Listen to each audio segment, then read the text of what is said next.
अपैशुनम, ये दोष हमें परमार्थ से रहित कर देता है। तो सुना तुमने, वो ऐसा ऐसा ऐसा है। चुगली करना, ये चुगली करना।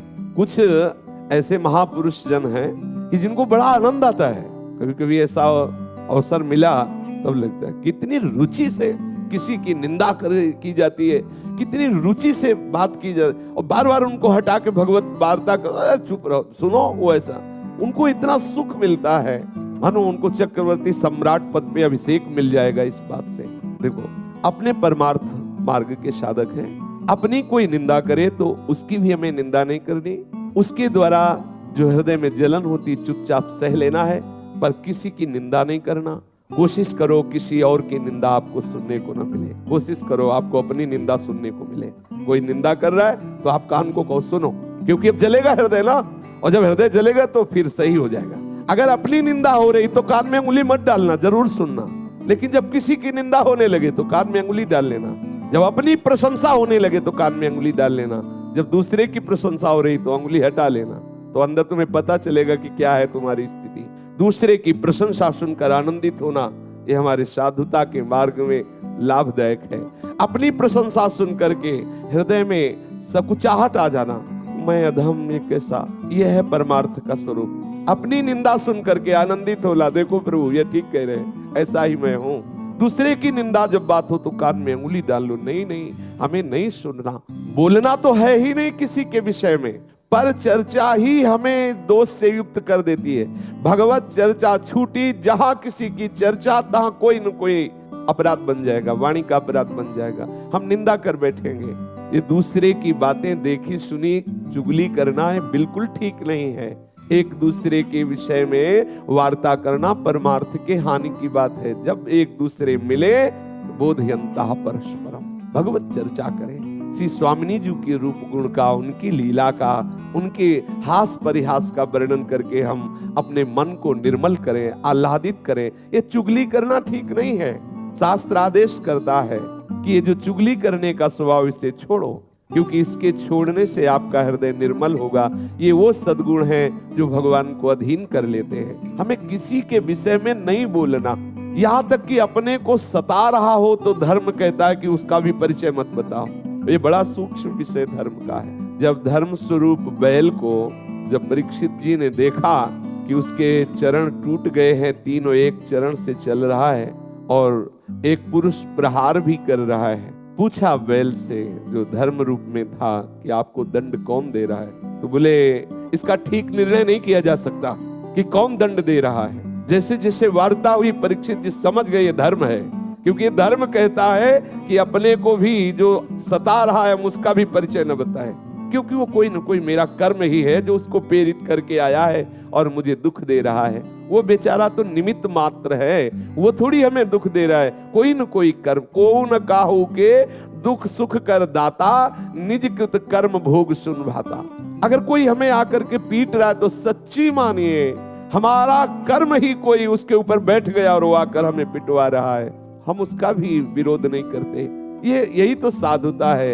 इन्हीं सद्गुणों से तो प्रभु रीझ जाते हैं, प्रभु प्रसन्न हो जाते हैं। हमें ये बात धारण करनी है हृदय में। प्रभु के मार्ग में चलने का आपका उद्देश्य है तो आप चुगली करना छोड़ दीजिए। देखो, किसी से कहना नहीं, कसम खाओ किसी से नहीं कहे। और अब वो दूसरे से बोलेगा, देखो कसम खाओ किसी से मत कहे। पूरी समाज में बात हो गई और वो किसी से कहना भी नहीं है। ये बहुत प्रपंच का विस्तार अंदर होता रहता है, हम समझ नहीं पाते हैं। अच्छा, बात जैसे हमने सुनी या देखी ना, तो गरिष्ठ भोजन पालो तो उसके बचने के लिए, जैसे पाचन शक्ति बढ़ाने वाली ऐसे पदार्थ है कि पालो तो पच जाएगा। ऐसे ही जब किसी की बात अगर आपके हृदय में पहुंच गई और आप नाम जपना शुरू कर दें तो भले पच जाए, नहीं तो चाहे दीवार से बोलना पड़ेगा। आहा, अब थोड़ी शांति मिली। वो जैसे नहीं पेट में गुड़गुड़ गुड़गुड़ होए तो फिर अब उसमें चूरन, पंचसकार चूर्ण या कोई ऐसा डाल लो तो भले बच जाओ, नहीं तो वो फिर बार बार खट्टी डकारें आना और ऐसा। तो ऐसे इसमें डकार से आती, कैसे बोले, कोई तो मिले तो बोले सुनो किसी से कहना नहीं। बोले क्या? बोले पहले बताओ किसी से। बोले कसम से नहीं कहेंगे। अब वो दूसरे से बोले कि ऐसा, ये परमार्थ के विपरीत चेष्टा है, थोड़ा हम हजम करना, पर हजम करने की औषधि नाम है। अगर नाम जप नहीं हो रहा तो हजम नहीं होगा, वो बिल्कुल धरी रहती यही। और जब निकाल देना, किसी से बात कर देना, तब लगता है हाँ अब शांति मिली है, वो तो कहना ही पड़ेगा। इसलिए नाम जप के द्वारा पचा सकते हो, अन्यथा नहीं।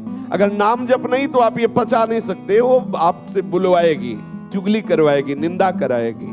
दोष दृष्टि द्वेष वृत्ति मिटा करके हमें सर्वत्र भगवत भाव करना है। इसलिए हमें किसी की चुगली नहीं करनी है, सबको सुख पहुंचाने की भावना। सबसे सुंदर दया का स्वरूप यही है, सबका मंगल हो, सब सुखी हो। कैसे होंगे? नाम कीर्तन से, नाम जप से, लीला कीर्तन से, लीला श्रवण से सबका मंगल होगा। आप किसी को 2 रोटी दे देते हैं तो उसका मंगल थोड़ी हो जाएगा। थोड़ी देर के लिए भूख मिटी, फिर 4-6 घंटे बाद फिर उसको सताने लगी। वास्तविक दया का स्वरूप क्या है? सबका मंगल हो, सब सुखी हो, सब आनंदित हो। तो किससे होंगे? सबका मंगल, सबका सुख, प्रभु का नाम कीर्तन श्रवण करना, प्रभु का नाम कीर्तन गायन करना, प्रभु की लीला कथा श्रवण करना, प्रभु की लीला कथा गायन करना सबसे बढ़िया निरपेक्ष दया है। जब कहीं कोई आपको मिले तो उसको सुख प्रदान करने की भावना से आप भगवत चर्चा कीजिए, भगवान नाम कीर्तन करने की प्रेरणा दीजिए, भगवान नाम जपने की प्रेरणा, ये सबसे बड़ी दया है। नाम सुकृत धन अपनी जीवन, ये हमारा जीवन है। राधा नाम हमारा जीवन है, हमारा प्राण है, सबसे बड़ा धन है, परम धन है। अब हम किसी को राधा नाम सुना रहे, राधा नाम कीर्तन कर रहे, राधा नाम जपने की प्रेरणा करें, ये सबसे बड़ा सुख है, उसको दिया जा रहा है। क्यों? इसमें फंसोगे नहीं, फंसोगे नहीं। अपने आराध्य देव का नाम कीर्तन, अगर कहीं अन्य भावना करके अन्य दया करना शुरू किया तो फंसने के चांस है। सबसे हित की भावना, सर्वभूत हिते रताः। कैसे हित होगा? केवल किसी को थोड़ी औषधि दे दी, थोड़ा भोजन दे दिया, वस्त्र दे दिया दया करके, तो ये कोई खास दया नहीं हुई। सदा मंगल होता रहे। यदि उसके नाम रूप लीला धाम में कहीं भी रुचि हम पैदा कर पाए संग के द्वारा, ये बहुत बड़ी दया हो गई, ये बहुत बड़ा हित हो गया, उसका बहुत बड़ा मंगल हो गया। ये हृदय में विचार कीजिए। सर्वभूत हिते रताः कैसे होगा? भगवान नाम से होगा, भगवत लीला गुणगान से, भगवत रूप चिंतन से होगा। कोई भूला हुआ जीव यदि भगवान नाम जपने लगे, उसका मंगल हो गया। उसके शरीर से ऐसे परमाणु निकलेंगे, जहां वो रहेगा वो आसपास वातावरण मंगलमय होने लगेगा। अगर एक आदमी दुराचारी है, गंदे आचरण करता है, तो जिस मोहल्ले में रहता है वो पूरा मोहल्ला दूषित हो जाता है। उसके वातावरण से वो सब दुखी होने लगते हैं। एक महात्मा जहां रहता है तो वो क्षेत्र आनंदमय होने लगता है, क्योंकि उसका प्रभाव सबके पाप का नाश करके आनंद प्रदान करता है। इसलिए सच्ची दया अपने ऊपर और सबके ऊपर यही है कि खूब भगवान नाम कीर्तन किया जाए, भगवान नाम जप किया जाए, भगवत लीला गायन श्रवण किया जाए। भगवान दया समुद्र है, सभी को शुद्ध करने के लिए देखो भगवान अवतार धारण करते हैं, सभी को शुद्ध करने के लिए भगवान लीलाएं करते हैं। भगवान विविध नाम रूप लीला इसीलिए प्रकाशित करते, सबका मंगल हो। कभी कभी प्रतिकूल लीलाएं करके, जैसे प्रभु आवेश में रोष में दिखाई दे रहे हैं और दिव्यास्त्रों के द्वारा वो संहार लीला करते नजर आ रहे हैं। बड़ी दया है इसमें। जिस पद को बड़े बड़े योगी जन योग साधना से प्राप्त करने की चेष्टा करते रहते हैं, उसी पद को प्रभु रोष में आकर के उन असुरों को प्रदान कर देते हैं जो भगवत विरोधी हैं। जैसे प्रभु की दया का स्वरूप है सबका मंगल करना, ऐसे ही भक्त की दया का स्वरूप है सबका मंगल करना। संत महात्माओं की दया समस्त भूले हुए प्राणियों को भगवान नाम रूप लीला धाम में लगाना है। जो दूसरों के दुखों को मिटा दे वही तो दया का स्वरूप है। तो दुख मिटेंगे क्या सांसारिक वस्तुओं से? और दुख बढ़ जाएंगे। आप सोच रहे हैं कि अगर इसके मकान में बिजली लग जाए, एसी लग जाए तो आराम से सोएगा। ठीक है आपने लगा दिया, लेकिन हर महीने अब जो बिल बढ़ने लगा तो अब वो दुख तो बढ़ रहा है ना। अब वो बिगड़ेगी वो मशीन, उसको सुधारने का। अगर वास्तविक शीतलता प्रदान करनी है तो प्रभु के चरणारविंद, प्रभु के नाम, प्रभु के रूप, प्रभु के लीला, ये है दया का वास्तविक स्वरूप। साधक को चाहिए कि अलोलुप्तम रूपी सद्गुण धारण करें। इंद्रियों का विषय भोग के लिए प्रतिपल लालायित रहना स्वभाव है, जो हमारी 5 ज्ञान इंद्रियां हैं, उनका स्वभाव है नीचे की तरफ उतरना। संसारिक रूप देखना, संसारिक सुगंध सूंघना, संसारिक स्वाद लेना, संसारिक स्पर्श सुख लेना, संसारिक शब्द सुनना, इनका स्वभाव है। अब इस स्वभाव का परिवर्तन करके भगवत भाव में लाना है। ये जो स्वभाव, इसे लोलुपता कहते हैं, और इस स्वभाव पर विजय प्राप्त कर ले उसे अलोलुप्तम कहते हैं। ये दैवी संपदा है, ये भगवत प्रसन्नता का अनुभव कराने वाला सद्गुण है। हम उतनी ही वस्तुओं का सेवन करें जिससे हमारा भगवत चिंतन सतत चलता रहे। सच्ची मानिए, ये जो बहुत गरिष्ठ भोजन है, बहुत मीठा भोजन है, ये जो कई तरह की, ये हमारे अंदर कई वासनाएं पैदा कर देता है। आप एक दिन माधुकरी या सात्विक भोजन भगवत अर्पित करके पाइए, दूसरे दिन पूड़ी कचौड़ी समोसा और गुजिया गुलाब जामुन ये सब भर पेट पाइए। फिर आप दोनों दिन के भजन का निर्णय की, दोनों दिन के विचार को आप डायरी में लिखिए, ईमानदारी से निर्णय करके।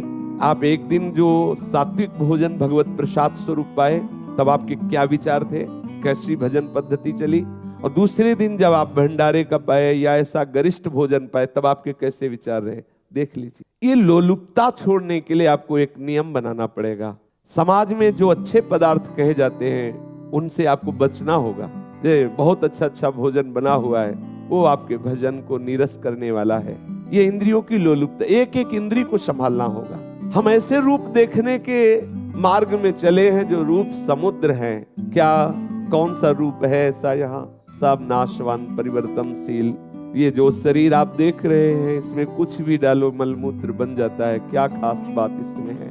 जरा सा रोग हो जाए तो चेहरा बदल जाता है, जरा सी अंदर कोई क्षोभ वृत्ति आ जाए तो क्या होता है, थोड़ी देर में मृत्यु के। अब अपने को लगता है 100 वर्ष 80 वर्ष, अरे ऐसे गए 100 वर्ष, देखते देखते गए। इस इंद्रियों के विलास को कब तक नेत्र सोचते हैं ये सुंदर ये सुंदर, कहीं कोई सुंदर नहीं। देख लो क्या सुंदर है। क्या जब प्रभु की तरफ आप देखोगे तब आपको पता चलेगा कि सुंदरता किसे कहते हैं। सुगंध हमारे प्रभु के श्री अंग में जो है वो सुगंध हमें प्राप्त करनी, स्पर्श हमें स्वामी जी के श्री चरणों का, लालजू के श्री चरणों का प्राप्त करना है। श्रवणेंद्री प्रिया प्रीतम कैसी रसमयी बातें कर रहे, इसको हमें सुनना है। एक एक इंद्री को हमें ये लोलुपता जगानी है। ये जो लोलुपता विषयों की तरफ बन गई है, इसे हम त्यागे, बिना इससे त्यागे आगे नहीं बढ़ सकते। थोड़ा नेत्रों को संयम में रखें, बाहरी रूप देखने से बचिए। है ही नहीं सुंदर, क्या सुंदर है तुम्हारे अंदर, वासना इसलिए सुंदर लगता है। यहाँ कोई सुंदरता है? अरे सौंदर्य समुद्र प्रभु है, चिदानंदमयी सुंदरता प्रतिपल बढ़ती रहती है। यहाँ तो प्रतिपल नाश को प्राप्त हो, क्या सुंदरता। एक देवता उतर पड़े तो सब यहाँ ऐसे हो जाएंगे जैसे सूर्य उदय होने पर तारे हो जाते हैं, ऐसे एक देवता। और प्रभु की जब सुंदरता की बात आती है तो देवलोक भूलोक रसातल कोई है नहीं, क्योंकि सब प्राकृतिक माया के द्वारा रची है। प्रभु का चिदानंद सौंदर्य। कभी अपनी नेत्रेंद्री को ये लालच लोभ जगाइए कि हमें प्रभु को देखना है। प्रिया प्रीतम श्याम सुंदर और किशोरी जी जब बात करती है, वो अमृत रस बरसता है, वो हमें सुनना है। प्रिया प्रीतम का स्पर्श, प्रिया प्रीतम की गंध, प्रिया प्रीतम का उच्छिष्ट, हमें प्रत्येक इंद्रियों में ये लालच पैदा करना है। इसी लालच के बल से हम विषय लोलुपता का त्याग कर पाएंगे, इसी बल से कर पाए। अगर ये लालच नहीं जगाया आप तो लगेगा कैसा क्या जीवन। कह रहे हैं अच्छा ना खाओ, ऐसा ना करो, वैसा। अरे जितने दिन का जीवन मिला है मौज लो, मौज आनंद। ये इधर मौज है, इधर मौज है। बड़ी मौज वालों को देखा है नाली में गिरे हुए पड़े, मौज है उसमें, नाली में पड़े। एक इतनी नाली थी हितधाम के सामने, तो एक शराबी भगवान के दर्शन हुए। ऐसा लग रहा था जैसे बहुत बड़ी धारा को पार करना हो। ऐसे कदम बढ़ाते फिर खड़े हो जाते, फिर बढ़ाते फिर आखिरकार उसी में गिर गए पार में। ये है मौज, ये मौज है भाई, सावधान, ये मौज गिराने वाली है। आइए प्रिया प्रीतम के अनुराग रस में, वास्तविक तुम्हारे मन की मांग प्रिया प्रीतम है, चिदानंद प्रेम धाम है। इधर आप गए तो विचलित होते चले जाएंगे, क्लेशित होते चले जाएंगे, फंसना ही है। कहीं भी आनंद नहीं, खोज के देख लीजिए। बहुत जन्म खोजते रहे, आज हमें अवसर मिला है आनंद समुद्र प्रभु की तरफ चलने का, तो अपनी 5 ज्ञानेंद्रियों को मन सहित प्रभु के चरणों का लालच बढ़ाइए, लोभ बढ़ाइए। मार्दवम, बिना कारण दुख देने वालों और वैर रखने वालों के प्रति भी हृदय में कठोर भाव ना लाना, उनके प्रति भी कोमल बर्ताव रखना मार्दव कहलाता है। ये कोमल बर्ताव तभी रहेगा जब ये विचार करेंगे कि बेचारा ये क्या कर सकता है, गुणों से प्रेरित है, प्रेरित होकर ऐसी चेष्टा कर रहा है। ये बहुत नीची धरा का चिंतन है। ये बेचारा जो हमें गाली दे रहा है, निंदा कर रहा है, मारा गया है, माया के द्वारा इसकी बुद्धि हरण कर ली गई है, इसलिए ऐसा कर रहा है। ये बहुत नीची धरा का। उत्तम धरा का है कि मेरे प्रीतम ही इस रूप में, इसलिए कोमलता बनी रहेगी। 2 विचार, यदि आप प्रीतम भाव नहीं रख पा रहे तो बेचारा है। वो बातुल भूत विवश मतवारे, ते नहीं बोले ही वचन विचारे, है ही नहीं उनके अंदर ज्ञान, विवेक ही नहीं कोई विचार के बोल सके। इसलिए जैसे छोटा बच्चा है, अपने को गाली देने लगे, कुछ ऐसा प्रतिकूल करने लगे, तो हमारे अंदर तत्काल भाव आता है कि बच्चा है, तत्काल भाव आता है। तो ये सब बच्चे हैं। अज्ञान की धरा में ये भगवान को भी गालियां देते हैं, शास्त्रवेत्ता ब्रह्म ऋषियों की भी निंदा करते हैं, प्रेमियों की भी निंदा कर, बेचारे हैं, बच्चे हैं। इस भाव से या मेरे प्रीतम है, हृदय कठोर नहीं होना चाहिए।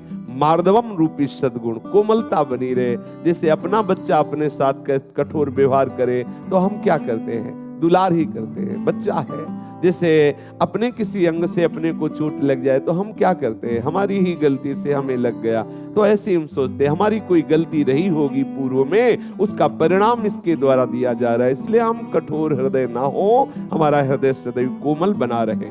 उपासक को हृदय में सबके प्रति कोमलता का भाव रखना आवश्यक है। कोई भी कठोर बर्ताव हमारा नहीं होना चाहिए। कोमलता जब आपके हृदय में रहेगी तो प्रिया प्रीतम आके विराजमान हो जाएंगे। ध्यान रखना, हृदय को कोमल बनाना है।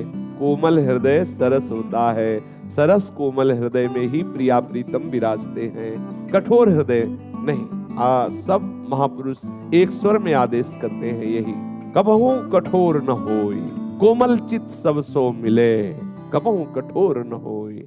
सबसे कोमल व्यवहार, कोमल भावनाएं हमारे अंदर, कठोरता स्पर्श न करे, क्योंकि मुझे संभालना, मेरे हृदय में प्रिया प्रीतम आने वाले हैं।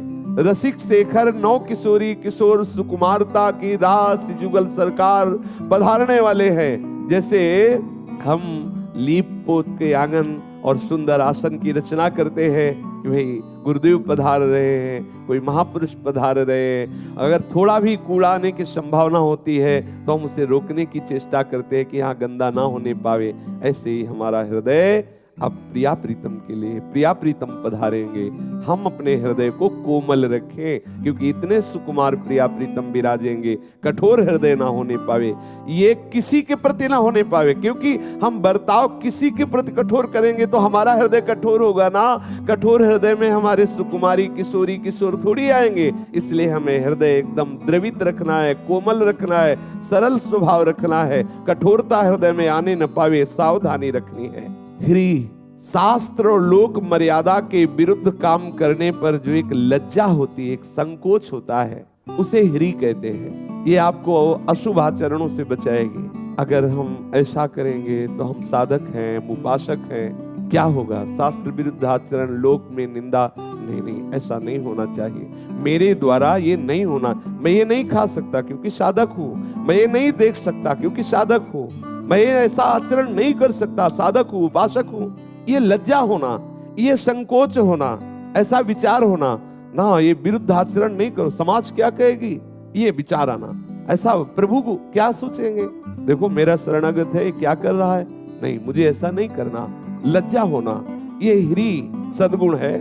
साधन विरुद्ध कोई भी क्रिया करने की भावना आने पर संकुचित हो जाना, लज्जा हो जाना, ऐसा सोचना कि अब मानो मेरे शरीर में सामर्थ्य नहीं रह गई, ऐसा गलत करने के लिए मैं जाऊं तो मेरे पैर में सामर्थ्य नहीं है, मैं ऐसा करूं तो मेरे हाथ में सामर्थ्य नहीं, मैं ऐसा बोलूं तो मेरी जिह्वा में सामर्थ्य नहीं, मैं ऐसा देखूं तो मेरे नेत्रों में सामर्थ्य नहीं। एकदम आप संकुचित हो जाएं, निर्बल हो जाएं, शास्त्र विरुद्ध आचरण करने के समय आपके अंदर उत्साह न रह जाए, आपका हृदय संकुचित लज्जा युक्त हो जाए। ये ह्रीं रूपी सद्गुण है, ये भगवत कृपा से उपासकों के हृदय में जागृत होता है।